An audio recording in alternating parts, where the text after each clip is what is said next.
Buon pomeriggio a tutti e benvenuti a questo quarto appuntamento con gli autori finalisti del Premio Cosmos per la divulgazione dell'astronomia, della fisica e della matematica. Oggi pomeriggio siamo qui appunto in diretta digitale con David Spiegelhalter, che è l'autore di questo libro, L'arte della statistica, e lui dialogherà questo pomeriggio con Piergiorgio Odifreddi. L'evento si svolgerà in lingua inglese e quindi da questo momento in poi inizieremo tutti a parlare in lingua inglese. So first of all, I would like to thank everybody for joining today. We are here connected with Professor David Spiegelhalter. Good afternoon, Professor Spiegelhalter. Good afternoon. And also joining me is Professor Piergiorgio Odifreddi. Good afternoon. Hello, everybody. So before we leave the floor to Professor Odifreddi and Professor Spiegelhalter, I would like to explain and give a few information regarding the Cosmos Award. As you all know, the Cosmos Award was founded 3 years ago by a group of Italian scientists working both in Italy and abroad, with the aim of popularizing science, while at the same time involving students, all students, even from marginalized contexts, in accessing science. And this is why the Cosmos Award, since the very beginning, decided to institute two different awards. The Cosmos Award, let's call it general section, and the Students Cosmos Award.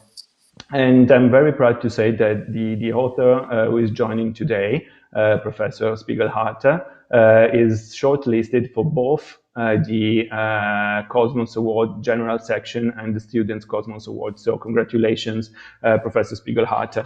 The Cosmos Award is organized in cooperation and synergy with the Italian Ministry of Education and the Planetarium of Reggio Calabria, with the Italian Astronomical Society and two cultural foundations, the Fondazione Con il Sud and the Regium Iuli Foundation, which is also based in Reggio Calabria. So today, this afternoon, we have a little more than 50 minutes to discuss about the art of statistics. And let me briefly introduce our main speaker today. So from the University of Cambridge, UK, we have Sir David John Spiegelhalter, a British statistician and professor of public understanding of risk at the Statistical Laboratory at the University of Cambridge. He's one of the most renowned statisticians in the UK. So he's very busy right now for the pandemic. And he's the author of this book, which I showed you at the very beginning of this meeting, The Art of Statistics, which in Italian is translated as L'arte della statistica. Joining us from Italy, I believe, is Professor Piergiorgio Odifreddi, whom we all know. He's an Italian mathematician, a logician, and popular science writer and essayist. He graduated in mathematics at the University of Turin and then specialized in the US and in the former Soviet Union, if I'm not wrong. He's a contributor to the main Italian newspaper La Repubblica and to the monthly magazine Le Scienze, which is the Italian version of Scientific American. So now it's my turn to give the floor to Professor Odifreddi to introduce more specifically Professor Spiegelhalter, whom I know has also a PowerPoint presentation for us. I remember everybody that you can leave your comments and questions in the chat, whether you're following us through YouTube or Twitter or Instagram or Facebook, and we'll read all your questions and comments in the final part of this meeting. Thank you again, and please, Professor Odifreddi. Okay, thank you so much. I understand your question, whether I'm in Italy or not, because just a few minutes ago, my image was upside down. So you probably thought that I was down under. But anyway, so I'm in Torino. So, David, very nice to meet you, first of all. And just a few questions before you start with your presentation. And of course, the first one is about the title of your book. It's the most obvious one. I know that often the titles are not chosen by the authors, but rather by the publishers. But you speak about the art of statistics. And I'm always been intrigued by the fact that probability and statistics are considered to be sort of a different kind of mathematics. Sometimes, at least in the States, even the departments are separated. So could you tell us what is the main difference between so-called classical mathematics, in quotation marks, and instead probability and statistics? Why should they be divided even physically, and what is common instead? We might get into a big argument now. I do hope not. I don't want to have unpleasantness at all. So, there's no unpleasant. I'm a logician, so I'm not involved at all. All right, okay. First of all, I should say what an honor it is to be on the shortlist for this prize. I'm really pleased about it, especially if it's part of the student award, because this is the English version, because I wrote the book really for a very general audience, for everyone who's interested in the role of data in society today and wants to have a feeling for how numbers are used and the ideas behind statistics, the ideas of statistical inference. And there's never been a more important time, I don't think, as now over the last year, to understand the power of numbers, but also the way in which they can be used to tell a story and maybe even manipulate our feelings, because so much of the misinformation that's around COVID is also based on numbers. Okay, let's tackle the first question: probability and statistics. You may disagree. It's not part of. Probability is part of mathematics. Statistics is not part of mathematics. Statisticians should not be in mathematics departments. They should be separate from them. I strongly believe that mathematics, contributes to statistics, but it's so much more than a branch of mathematics. In fact, I feel deeply insulted if you would consider that what I worked on was just a part of mathematics. I've worked all year as a statistician on COVID, and the most complicated mathematics I've done is to calculate a percentage. No, I think I have fitted a straight line to a set of points. That's about it. Everything else has been to do with making sense of the data. What is a good story? What does it actually mean? What can we conclude? What can we learn from the data? And this is not a mathematical issue. You do use some mathematics, and I trained in mathematics. My background, I really liked pure mathematics. At university, if there are students watching, I should explain where I came from. So at school, I think I wasn't very good at anything else, but I could do mathematics. I'm not a scientist either. I find science really quite difficult to understand. But I did like the mathematics, and at university, I went to Oxford University, which was very good, very pure mathematics I did. But that got too difficult, I've got to admit. I hit my head on the ceiling of mathematical abstraction quite quickly. So then I found I liked probability theory, and I really liked, in a way, the philosophy of probability. What is probability? And statistics, using probability theory to learn from data. So then I became a statistician, and I've become, I suppose, more and more applied and more interested in how to use statistics in the real world to help people make decisions, to help people understand what's going on. And now I've become, over the last year, I suppose, really, as I said, not doing any technical things very much. It's just explaining what these numbers might mean and what they may not mean. So I'm afraid, no, not part of mathematics. So I'm afraid maybe the next question is not really useful, because probably you're going to talk about it in your presentation. But well, just quickly, oh, sorry. Yeah, I haven't got. I will bring up some slides if I need to, but I don't have a big presentation. And since you already quoted the pandemic, the COVID pandemic, and I know that you've been involved, and you also said it not only last year but for many years in clinical studies and applications of statistics to medicine. It would be interesting to see what the interpretation of the numbers that sometimes we get about the COVID. But in particular about the vaccines. So, for example, people are told, and we are told, that there are vaccines that have, say, 60% of efficiency rate, or 90%, or even 99%. But how should we interpret those numbers? Because we are individuals. When somebody tells me that there is maybe one possibility in a million that if I take a vaccine, then somebody will die, of course, you know, people could say, well, it might be me, right? Even if it is just one in a million, right? So how should we actually interpret those numbers that we get in large quantities, of course, from the media? And so sometimes it's confusing. Okay, well, that's an extremely good question and very difficult to answer, because it's not straightforward to take statistics, which are numbers about large groups of people.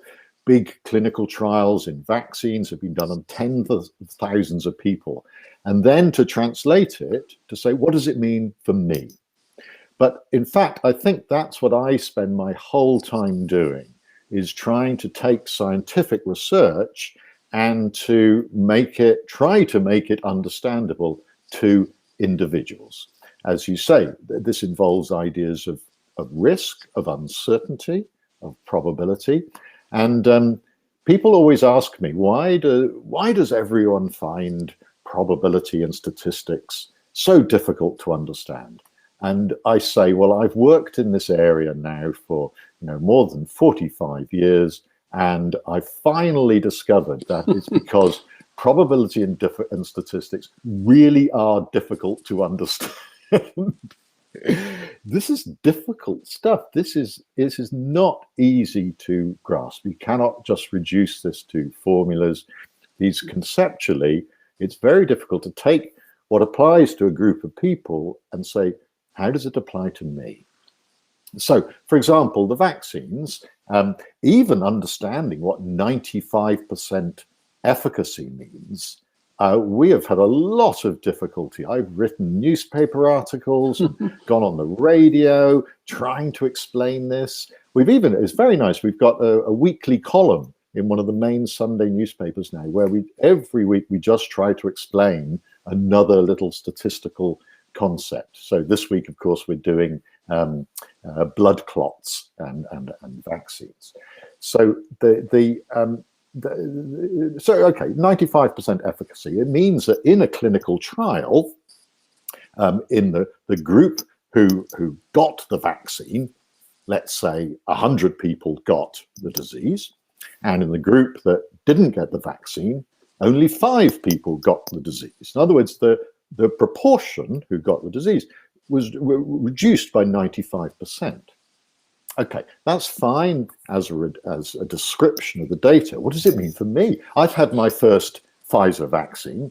So from one dose, it looks like probably about 80%, I would guess 80, 90% efficacy for severe COVID from one dose. It'll go up when I get my second dose. What does that mean to me? Well, it means really that my risk, if I was exposed to the virus, would be reduced by 80 or 90%. Well, that's very different. We've got to think about what does risk mean?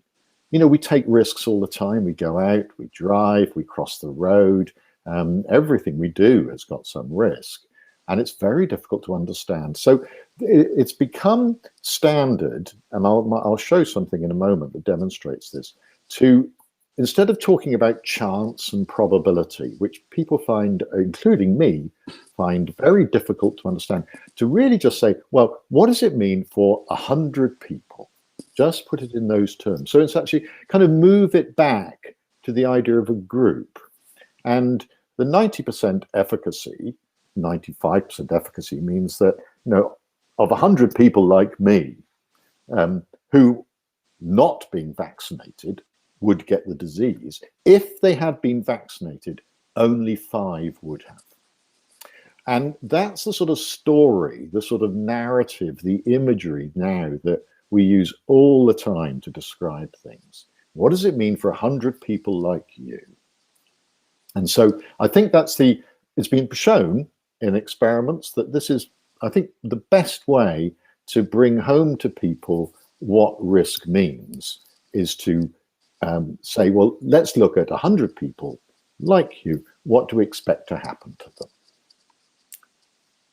And is this related to the concept that I've seen that you have introduced some time ago, like micromort or micro-life? Yeah, well, it's funny. The micromort, which I didn't invent it, but I liked it, which is a 1 in a million chance of death. And so it's, you know, it's like the risk, basically, you know, if I do a parachute jump, it's about 10 micromorts. If I go scuba diving, it's about 5. If I run a marathon, it's about 7. If I go on a motorbike for just 10 kilometers, that's 1 micromort.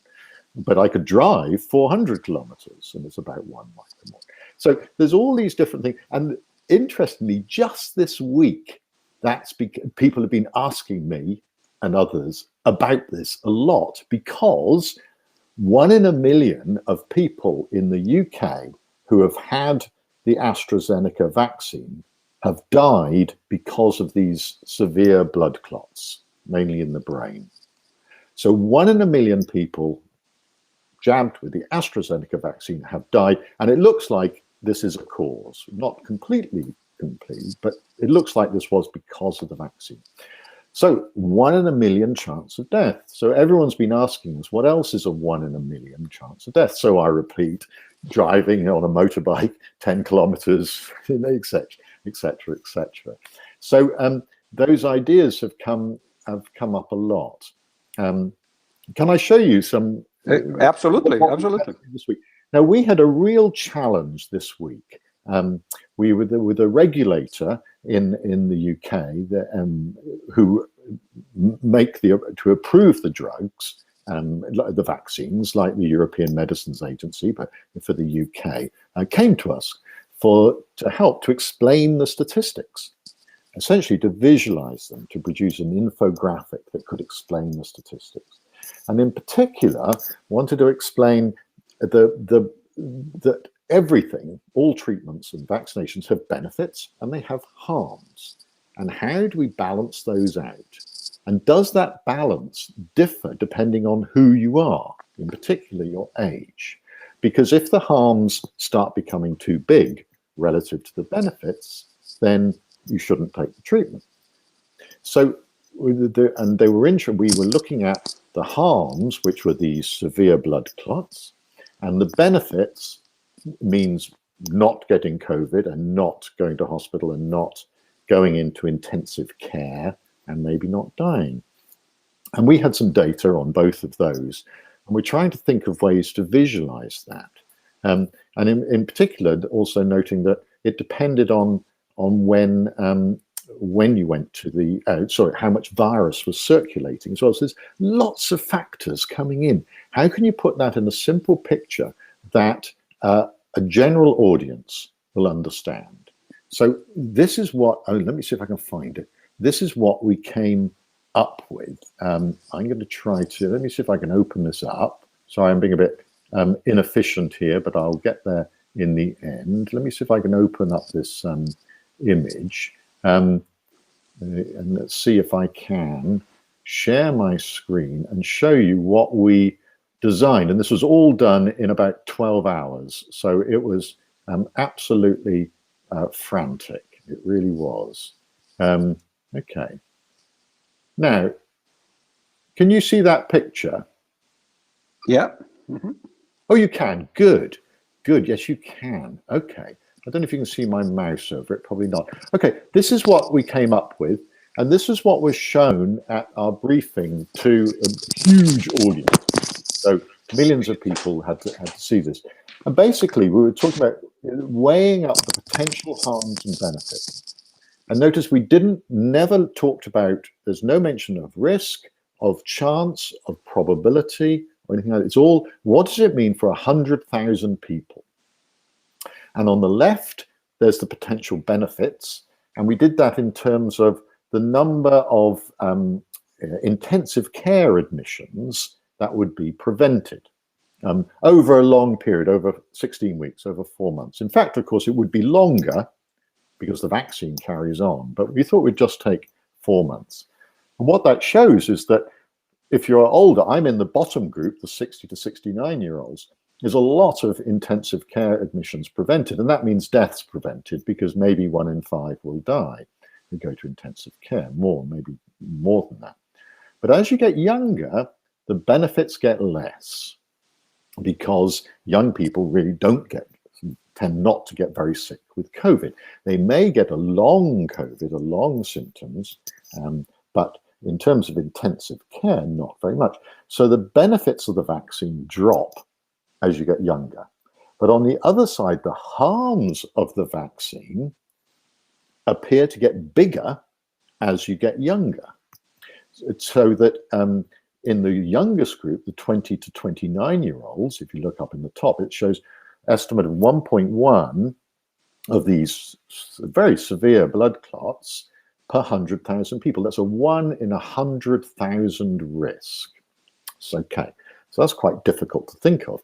But what we can see here is that young people have more potential harms and less potential benefits. And so the balance shifts. For people my age, the balance is strongly in favor of the vaccine, the benefits thing. By the time you get to your 20 to 29, it's shifted. So the advice in the UK now, people under 30 are not going to be advised to get the AstraZeneca vaccine.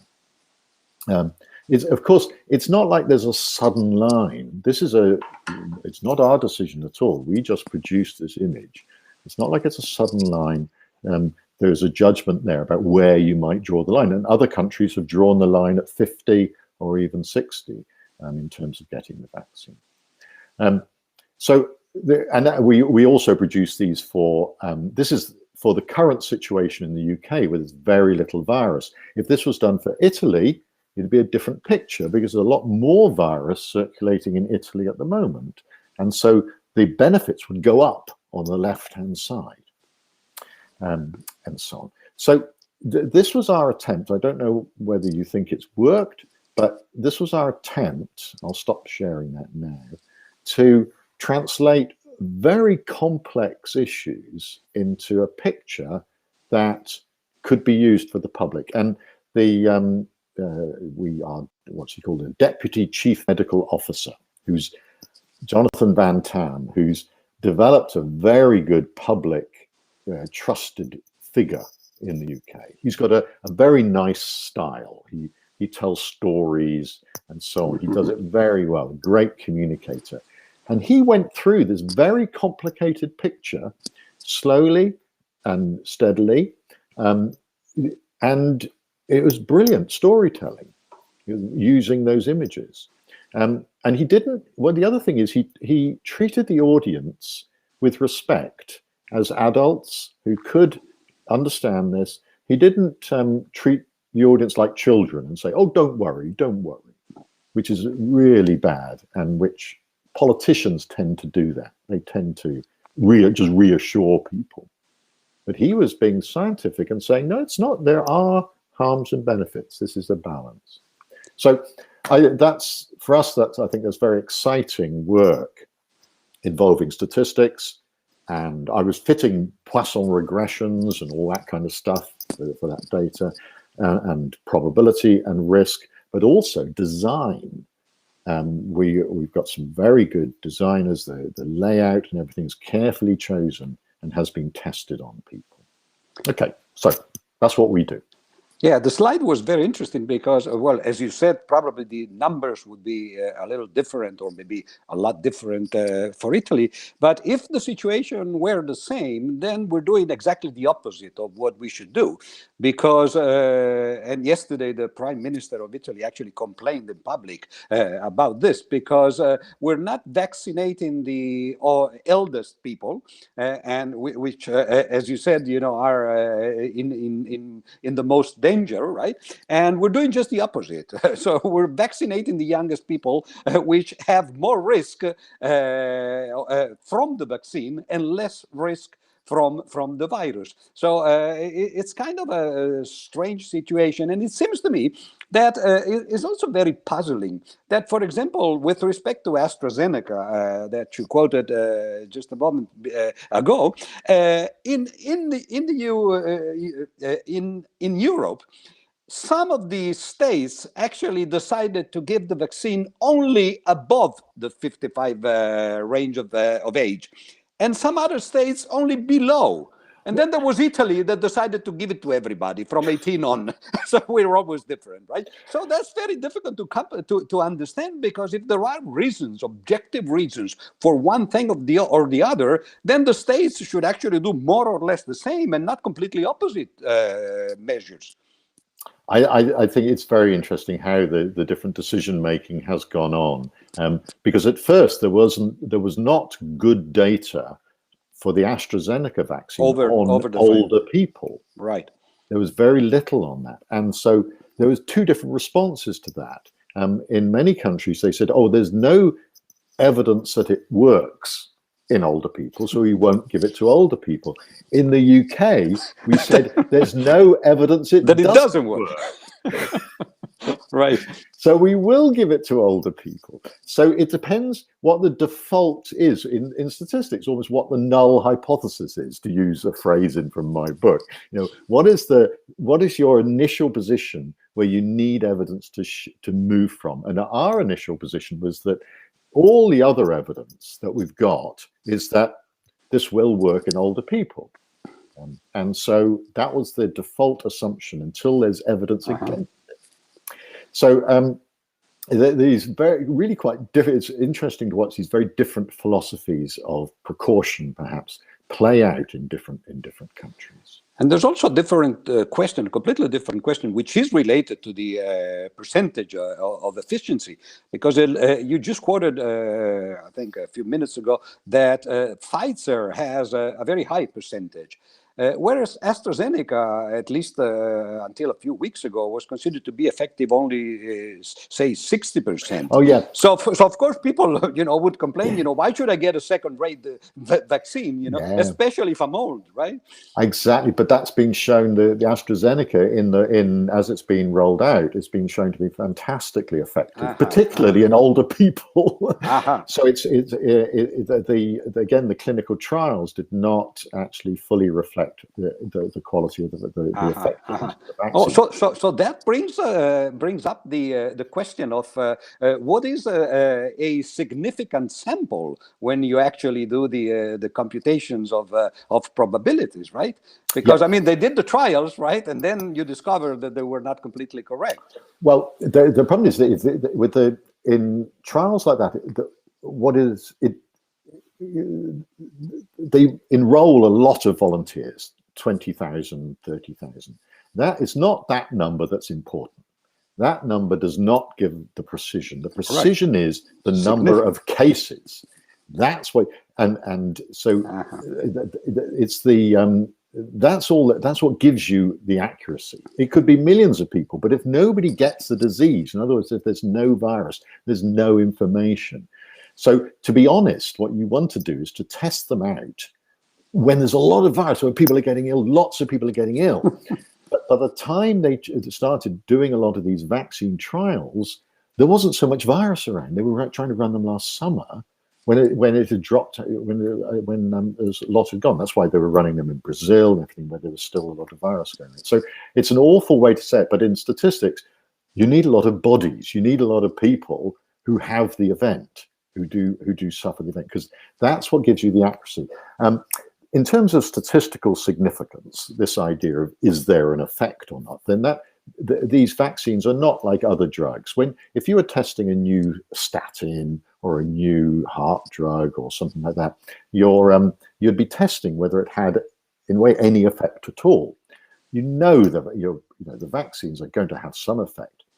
What you want to do is just measure the size of the effect quite accurately.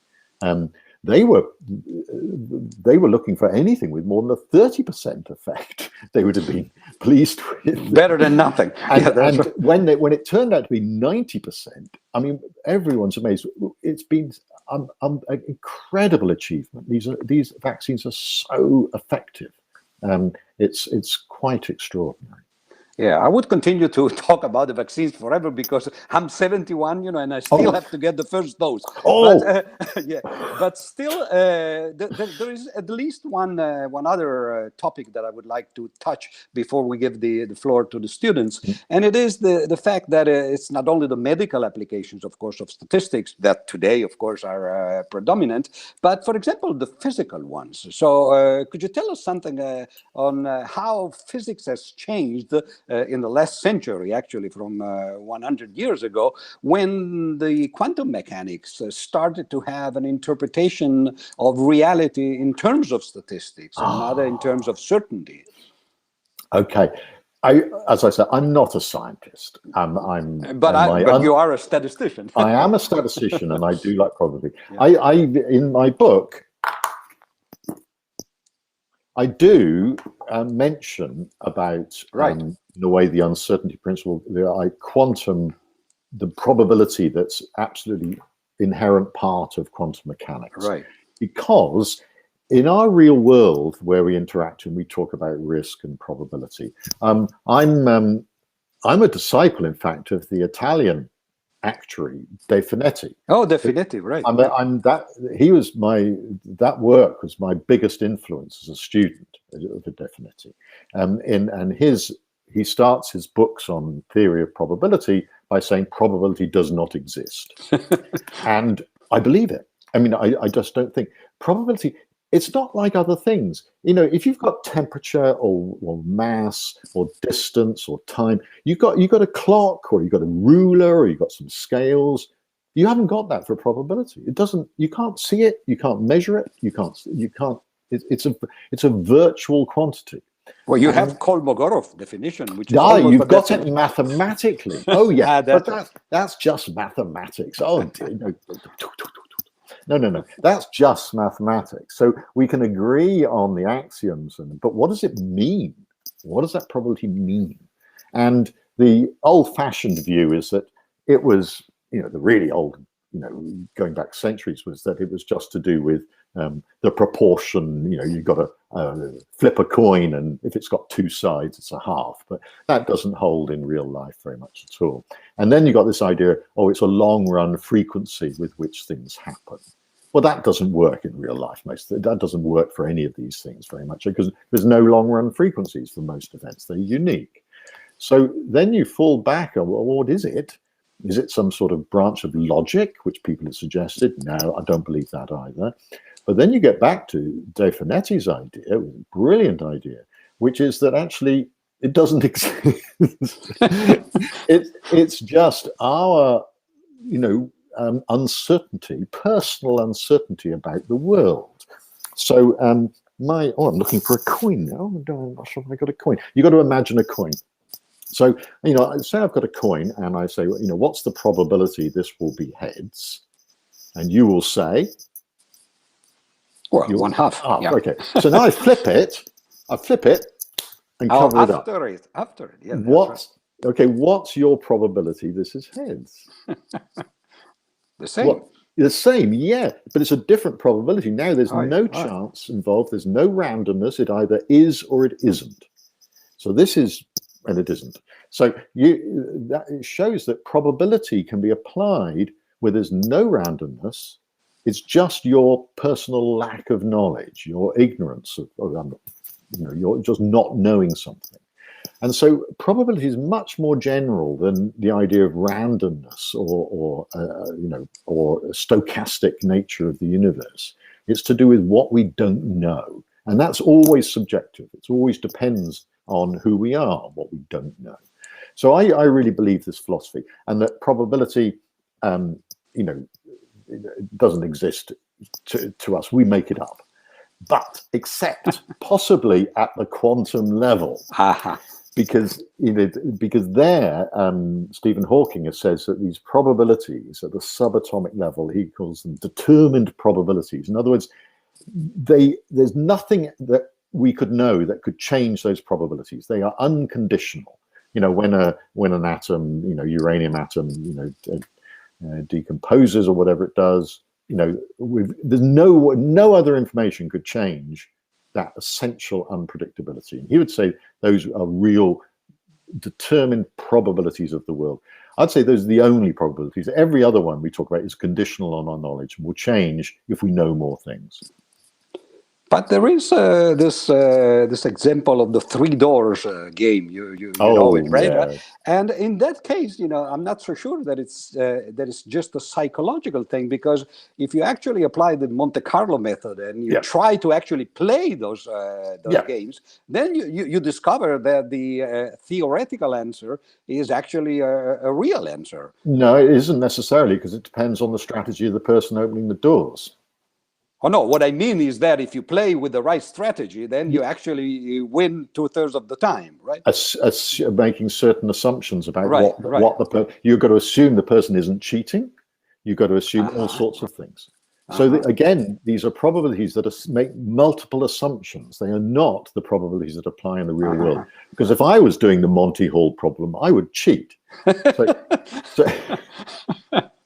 So these are mathematical. You've put it into a mathematical perfect world framework, which is fine, but it doesn't exist in the real world.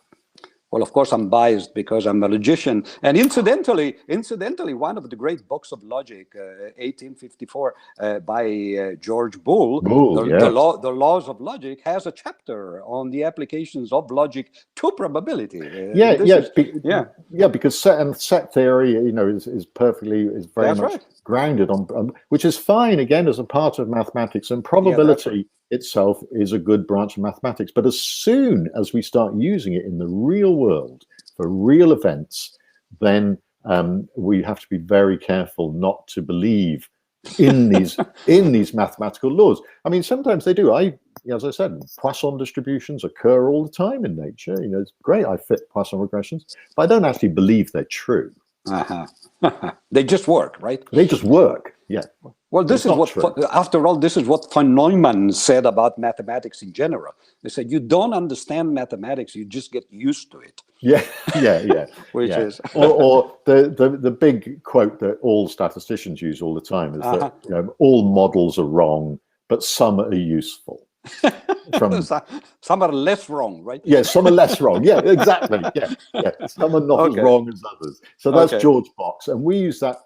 And throughout the COVID epidemic, that's been incredibly valuable, because the problem comes if people believe their models, and they should never believe them. They're all just contingent, based on assumptions which are untrue, but they can be useful.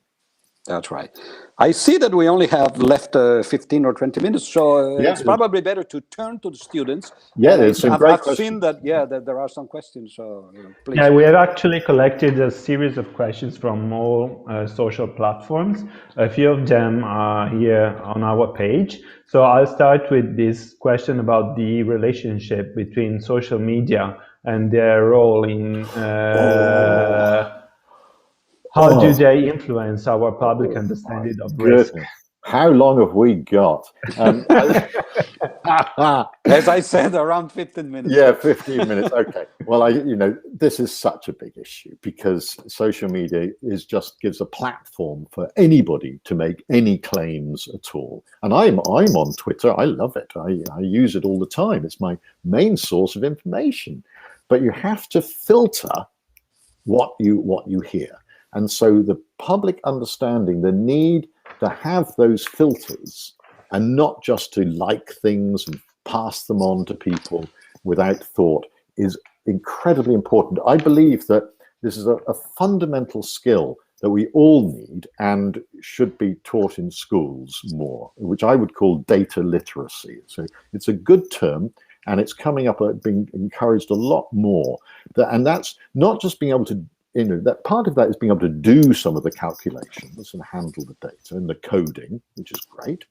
But crucially, it's being able to examine claims that are based on data. Look at this number. This shows that the vaccine is killing you, or the vaccine is perfect, or well, no, maybe it doesn't. So it's incredibly important to ask the right question. Ask, who's telling me this? Why are they telling me this? What do they want me to feel? You got to look at your emotions, because numbers have very strong emotional we have emotional reactions to numbers. Numbers are not cold, hard facts. They're soft, gentle things that can influence our emotions. So I think that we have to learn to be skeptical and cautious about claims based on numbers. Not cynical, but skeptical. But it's not only the data themselves, but it's also the interpretation. For example, in Simpson's paradox, you can say something about that, right? Very often the data usually the data can be correct. So that's the first thing. It's not usually that the misinformation on social media will actually be, sometimes it's just lies. Sometimes it's just a lie. But often it's not. Often there is a fact there. There is a statistic that is perhaps correct, but the interpretation is completely inappropriate. Maybe it's just been picked out of all the numbers available. They've just picked the one that supports their argument. Or maybe it's just exaggerated. This is not what the number means in the first place.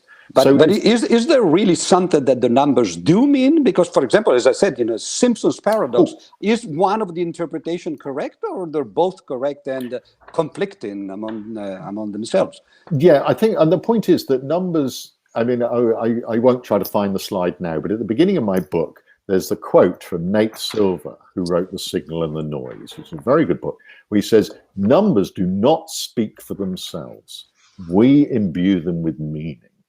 So there's not a single meaning or interpretation that comes from the numbers. This is our responsibility to take that role, to use some judgment and use some skill, and it's not easy. So I think this is important that people realize that can be difficult, but also that this is a great challenge to be able to spot. And the way we try to teach people to spot misinformation is to actually give them misinformation early, to say, look, there's people out there saying that the vaccines do this, that, and the other, and get in there early with the misinformation. There's this theory of inoculation against misinformation. In other words, you give a little bit of it first to prime people so that when they hear it on social media, they say, oh no, I know this isn't correct. I've heard this story before. So that's one of the strategies for dealing with all the misinformation on social media. Get in there first. We also have a similar questions, but not regarding social media, but more traditional media and the relationship between science communication on one side and the role of the media in informing people, and more specifically how uncertainty is inherent to science on the one hand, and on the other hand we have media that need and want something factual and specific and correct and defined. So how can we improve that? These are such good questions. These are really. I just at 1 o'clock I was talking to a journalist on this very problem, and that in the past the popular view of science that the media has promoted, that it's a set of agreed facts, certain facts, and that was science. And so scientists say, and they, stupid statements like that. I think that over the last year, that image has been corrected to a large extent, because scientists have had to admit, some have been very certain face masks don't work, or face masks do work, or so. But on the whole, scientists have had to have some humility and admit they don't know. The evidence isn't very good. They might disagree. There may be scientists disagreeing with each other quite reasonably. And I think the media have learnt some of this, have learnt that there can be disputes, that there can be uncertainty. And in my experience, they've got a lot better at being honest and open about the limitations of science. In the UK, a year ago, we had this awful phrase which the politicians used: "We are following the science." Goodness me, what nonsense. I mean, really, the science does not tell you what to do, for a start, because it's uncertain, and it only looks at one aspect of the problem. You know, you've got the economics, you've got the mental health, you've got every other aspect in terms of making a policy. The science only does one bit, and it is uncertain. So the science does not tell you what to do, or tell the politicians what to do. So I think they don't use that phrase anymore, because they've learned that it's really inappropriate. But scientists felt, well, this is just trying to put the blame onto us for the political decisions that had to be made, and that's not the scientists' responsibility. There's also the other side of the coin, because, for example, what would you tell to Greta Thunberg, who says about the climate change that we should follow science? Exactly. Well, you should. And since you worked on climate change too, so. Oh well, only a little bit. Yeah, I think I would say guided by the science, perhaps, or in Britain we use this phrase evidence-based policy, and, that's probably, and I don't like that either. It's not evidence-based; it's evidence-informed policy. So if you think of I'm a decision maker, politician, trying to decide which way to go. The scientist is not out in front telling me which way to go. He's walking beside me, I don't know, muttering to himself, saying, well, I don't know, it could be this, could be that, and pointing out what might happen if you go particular routes. What could happen, not sure, but what could happen. And that's very important. It's very important information, but it doesn't in the end tell you what to do. So it's what I believe. Well, do you think that politicians would better have a science background than just a humanistic background? For example, the Mrs. Thatcher or Mrs. Merkel. Angela Merkel. Yeah, I think actually they don't have to be scientists. They have to have, I think, a respect for science and an understanding of how it works. Because some of the best people I know with statistics did not train as statisticians, or actually one of my colleagues, who's I think one of the best analysts of statistical claims, did English literature at university, but it gave him a fantastically critical mind. He can take apart any argument. And actually, people who have trained in philosophy and other areas can be extremely good at critiquing arguments once they learn about data and things like that. And it's that, rather than a technical skill, that's required. It's the ability to see through arguments and see that both the strengths and the weaknesses of arguments made on the basis of science or statistics. And so I don't think they have to be scientists, but I think they do need a respect and an understanding of how science works. There's one final question, because actually we're running out of time. An hour has gone very quickly. Several questions are regarding what we can do as normal people who are not informed in statistics or in science, in order to get around and get some orientation in the sea of information and data that's around us every day. Well, you could read this book. First of all, this is a starter. This is a very good starter. I hope you don't mind the advertising. No, no. That's what we're doing. That's the reason we're here. Shameless, unembarrassed. I'm shameless at this. Yeah, I think, as I said, I think it is some responsibility to try to understand these things, because the world is becoming increasingly complex. The world, there's an enormous amount of data being used in the world about you. That's being, every time you got your phone, and huge amounts of information is being sucked off this back into the software companies. And so I think that it's very important that we do understand about science and data and evidence, I think, so that we can ask the right questions. I'm not going to say there's a simple answer to that. I think to take an interest, to try to learn, I think it is useful to learn some statistics and the scientific process, but also to just be aware and be questioning about the claims people make in all areas, not cynical, not just to reject it out of hand, because it's so easy just to have an emotional response to what we hear. Either we like it, or we don't like it.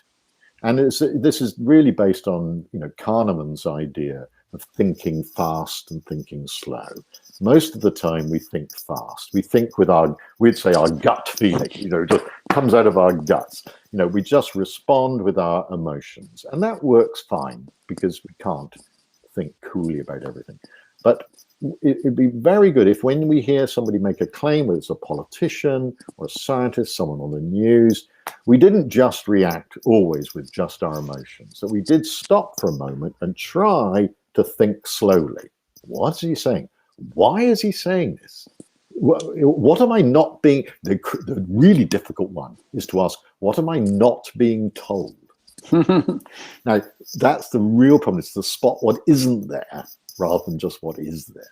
So I think, and I don't want people to be cynical and just reject all the claims, but I think one should be questioning, and young people in particular should not just take what's said by anybody, particularly on social media, without questioning. You can't do it with everything, but it's something. Some kind of education starting from primary school, some serious education in this could where be we're trying useful. Exactly.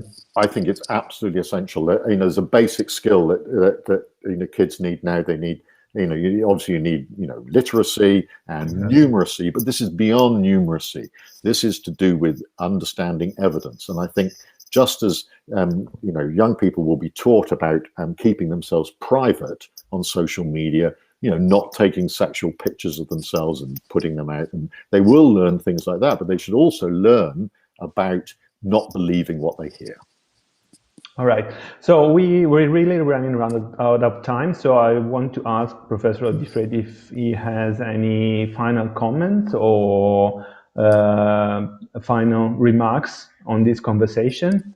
No. I'm actually very satisfied. I actually asked some of the questions that I always wanted to ask to a statistician, and of course, having read the book, I also knew some of the answers, but thank you so much for having written the book, for example. Well, of course, for the students, it would have been interesting also to talk about your previous book, because the subject is certainly more interesting than the pandemic, and it is sex, right? But we'll leave that to another time. Maybe. Another time.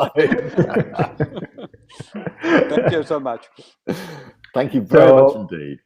Thank you very much to our speakers today. And again, I would like to show the cover of this book, L'arte della statistica, which is available on all online shops and very good bookshops in Italy. And I would like to congratulate Professor Spiegelhalter for being shortlisted in both the general section and the student section of the Cosmos Award. And again, thanks to Professor Odifreddi for accepting our invitation as a member of the scientific jury who has actually selected the shortlist, for accepting our invitation to talk to Professor Spiegelhalter And once again, thanks for, we have only had 55, 60 minutes to discuss your book, but it was a very, very good summary and a very good way to understand and explain how we can deal with the data that we've been surrounded in the last year. So thank you again, and good luck. We'll get to know who the winner is on the 6th of May. Thank you. So thank you very much indeed. Hopefully, see you in Calabria for the final day. Oh, so. Wouldn't it be lovely? Okay. Bye bye. So, now I'll switch to Italian, un'ultima nota, il prossimo appuntamento, l'ultimo appuntamento con gli autori finalisti del Premio Cosmos per la divulgazione dell'astronomia, della fisica e della matematica sarà la prossima settimana. Saranno protagonisti appunto Luciano Rezzolla e Lucia Botano, mercoledì 14 aprile alle 18:30 per presentare l'irresistibile attrazione della gravità. Io vi ringrazio, vi auguro buon pomeriggio e un buon fine settimana. Grazie a tutti.